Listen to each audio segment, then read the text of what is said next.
Emergency exit stair বর্তমান সময়ের অত্যন্ত আলোচিত একটি বিষয় এবং অত্যন্ত উপেক্ষিত একটি বিষয়, যেটি ভবন নির্মাণের ক্ষেত্রে বিল্ডিং কোডের একটি অত্যন্ত অপরিহার্য অংশ হওয়া সত্ত্বেও ঢাকাসহ সারা বাংলাদেশের অধিকাংশ ভবনেই অনুপস্থিত। কেন এই ইমার্জেন্সি এক্সিট এতটা প্রয়োজন, সেটা নিয়েই আজকের আলোচনা। মূলত ভূমিকম্প এবং অগ্নিকাণ্ডের সময় এই ইমার্জেন্সি এক্সিটের উপস্থিতি অথবা অনুপস্থিতি আমরা এমন হারে হারে টের পাই, যেটা অন্য কোনো সময়ে আমাদের বিবেচনাতেই থাকে না। অথচ অত্যন্ত গুরুত্বপূর্ণ প্রাণ রক্ষাকারী এই উপাদানটি প্রতিটি ভবনেই থাকাটা জরুরি।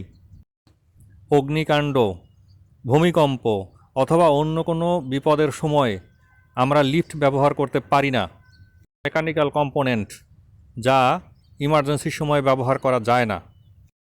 এই সময়ে সিঁড়িই হয় একমাত্র নিরাপদ উপায় প্রস্থান করার জন্য। এছাড়াও লিফটের ক্যাপাসিটি অনেক কম, জরুরি মুহূর্তে একসাথে এত লোকের চাপ লিফট নিতে পারে না, তাই তখন সিঁড়ির প্রয়োজন হয়। কিন্তু জরুরি নির্গমন পথ বা ইমার্জেন্সি এক্সিট স্টেয়ার বলতে আসলে কি বোঝায়? এটি কি সাধারণ সিঁড়ি? আসলে ইমার্জেন্সি এক্সিট বলতে এমন একটি সিস্টেমকে বোঝায় যেটি মূলত একটি বিশেষায়িত সিঁড়ি বা স্পেশাল স্টেয়ার। এর নকশা এমনভাবে প্রস্তুত করা হয় যেন বিপদ অথবা জরুরি মুহূর্তে ভবনের বাসিন্দাদের অত্যন্ত কম সময়ের মধ্যে জরুরি নির্গমনে এই সিঁড়িটি সাহায্য করে থাকে। এটি একটি এনক্লোজড সিস্টেম, যা ভবনের ভিতরে অথবা বাহিরে থাকতে পারে, কিন্তু এটি মূল ভবনের সিস্টেম থেকে পৃথক থাকবে এবং নিরাপদ থাকবে।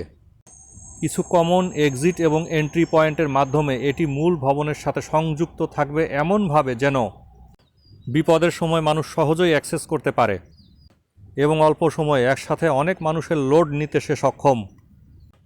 একটি যথাযথ জীবন রক্ষাকারী সিঁড়ি বা নির্গমন পথ বিপদের সময় অসংখ্য মানুষের জীবন রক্ষা করতে পারে, কিন্তু এর প্রভিশন রাখতে হবে এবং এর যথাযথ ব্যবহারও জানতে হবে।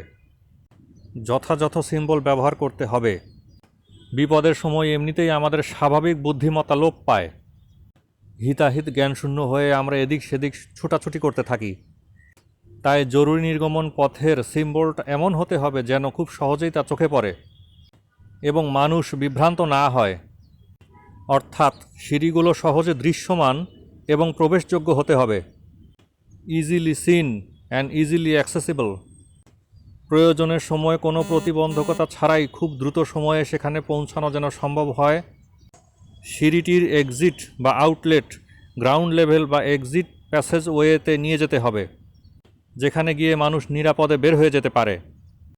এছাড়াও ভবনের ব্যবহার অনুসারে উচ্চ ঝুঁকিপূর্ণ কক্ষের যেমন জেনারেটর, ট্রান্সফরমার, দাহ্য পদার্থের স্টোরেজ ইত্যাদির সাথে যুক্ত হওয়া যাবে না।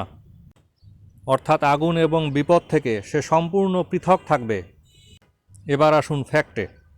ঢাকাসহ সমগ্র বাংলাদেশের অধিকাংশ ভবনেই ইমার্জেন্সি এক্সিটের প্রভিশন দেখা যায় না, যা অত্যন্ত দুঃখজনক এবং ঝুঁকিপূর্ণ।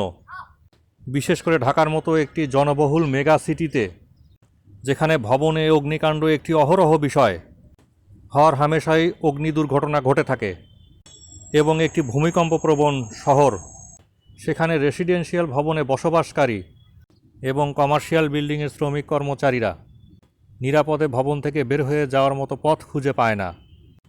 অনেকেই ভবনের সাধারণ সিঁড়িটিকেই ইমার্জেন্সি এক্সিট হিসেবে চিন্তা করে থাকেন, যা যুক্তিযুক্ত নয়। কারণ সাধারণ সিঁড়িতে কোনো ফায়ার ডোর থাকে না, এটি এনক্লোজড কোনো সিস্টেম নয়। অর্থাৎ অগ্নিকাণ্ডের সময় এর ভেতরেও ধোঁয়া চলে আসবে এবং সাফোকেশন তৈরি হবে।